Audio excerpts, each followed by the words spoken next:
जो आत्मसम्मान वाली बात है।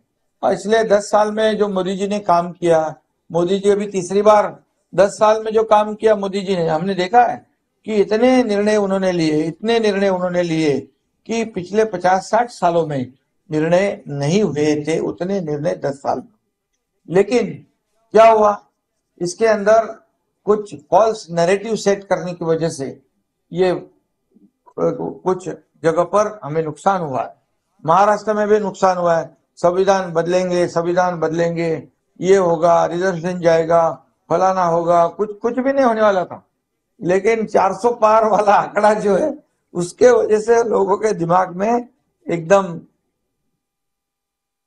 ऐसी बात हो गई कि ये सब आगे जाके कुछ गड़बड़ होगी। लेकिन मोदी जी को देश की सेवा करने वाले हैं, मोदी जी ने अपना जीवन जो देश को समर्पित किया है। और 10 साल में एक भी छुट्टी नहीं लेने वाला प्रधानमंत्री कौन है? तो उनका नाम नरेंद्र मोदी जी है। तो इसलिए आज हम चाहते हैं कि फिर एक बार, तीसरी बार मोदी जी प्रधानमंत्री बने।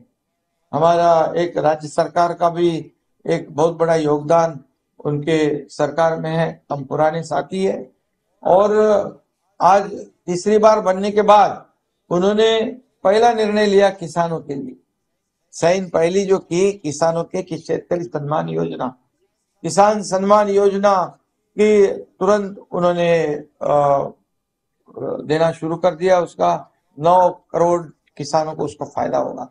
और ये भारत कृषि प्रधान देश है और किसान हमारा अन्नदाता है, और इसलिए किसान को दुखी रख के कोई भी सुखी नहीं हो सकता है। और इसलिए हमारी सरकार चाहती है कि किसानों के लिए जितना भी, हमारी शर्मा जी किसान, हमारे सरकार ने जो बेमौसम बरसात होती है, जो गोले गिरते हैं, उसमें नुकसान होता है, तो सब आज तक के हिस्ट्री में इतना नुकसान जो भर के देते हैं, मुआवजा देते, पहली बार दिया है 15,000 करोड़ रुपया। और सब एनडीआरएफ के नॉर्म्स बदल दिए हमने, 2 हेक्टर का लिमिट 3 हेक्टर कर दिया, कई निर्णय उसमें, कई नॉर्म्स चेंज कर दिए। और किसानों को जैसे आज आदरणीय प्रधानमंत्री 6,000 रुपए सालाना देते, हमारी सरकार ने पहला निर्णय लिया, उनके 6,000, राज्य सरकार के 6,000, 12,000 रुपए किसान को मिलते हैं अभी हमारी सरकार राज्य में। पीक बीमा जो क्रॉप इंश्योरेंस है, उसके प्रीमियम पहले किसान भरते थे, अब हमारी सरकार भरती है। वो सिर्फ 1 रुपया उनको देना है, किसान 1 रुपया देता है और इसका बीमा हम लागू करते हैं। ऐसे कई योजनाएं हमने किसानों के लिए किए हुए हैं, क्योंकि किसान हमारा जो है, राज्य का किसान किसी भी हालत में दुखी ना हो, उसका परिवार अच्छे भली भांति चलना चाहिए, उसमें कोई भी रुकावट नहीं आनी चाहिए। इसलिए हमारे ये कोशिश है।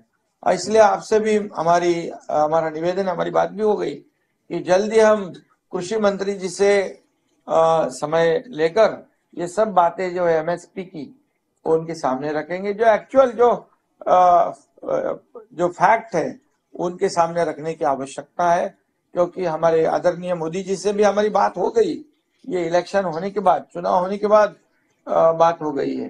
तो वो भी सोच रहे हैं कि कैसे इसमें रिफॉर्म करे, कैसे बदलाव करे, कैसे किसान को हम फायदा दे सकते। आपने भी कहा कि मिलेट ज्वारी जो है, ज्वारी का जैसे खरीफ में होता है वैसे रबी में प्रोक्योरमेंट किया जाए, उसमें भी हम लोग जरूर, हमारा सरकार निर्णय लेगा। क्योंकि